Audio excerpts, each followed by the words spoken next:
Friends, welcome to doctor Aparna homeopathy. मी doctor Aparna. तर आज आपण डिस्कस करणार आहोत तुमच्या छोट्या छोट्या आजारांवरती कुठल्या होम रेमेडीज यूज करता येईल, कुठल्या नॅचरल रेमेडीज यूज करता येईल, कुठला घरगुती इलाज करता येईल, ह्याचबद्दल आज आपण डिस्कस करणार आहोत. सर्वात प्रथम, जर तुमच्या पोटाच्या उजव्या बाजूला दुखत असेल, उजव्या भागात दुखत असेल, तर तुम्हाला लिव्हरला थोडीशी सूज असल्याचं लक्षण दिसणार.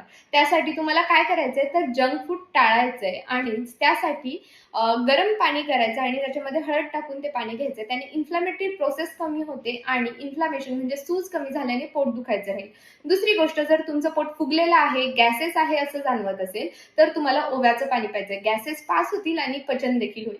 तिसरी गोष्ट, जर तुमच्या पोटात खालच्या बाजूला दुखत असेल, तर तुम्हाला युरिन इन्फेक्शन झाल्याचे चान्सेस आहेत. त्याच्यासाठी खूप जास्त पाणी प्यायचे किंवा खूप जास्त ज्युसेस प्यायचे. गरम पेय टाळायचे, जसं की चहा किंवा कॉफी, ह्याने उष्णता भडकू शकते.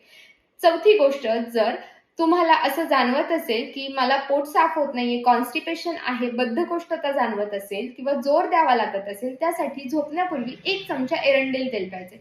एरंडेल तेल प्यायल्याने कॉन्स्टिपेशन कमी होणार आणि तुम्हाला जोरही लावावा लागणार नाही. त्यानंतर शेवटची गोष्ट, जर तुम्हाला जेवल्यानंतर लगेचच सुस्ती येते किंवा झोप येते असं वाटतं, तेव्हा तुम्ही 5 मिनिटाचा वॉक घेतलाच पाहिजे. शतपावली केल्याने तुमचे बरेच त्रास हलके होतील. तर अशाच काही हेल्पफुल टिप्ससाठी मला फॉलो करा, शेअर करा, कमेंट करा, DM करा आणि लाईक करा. Thank you.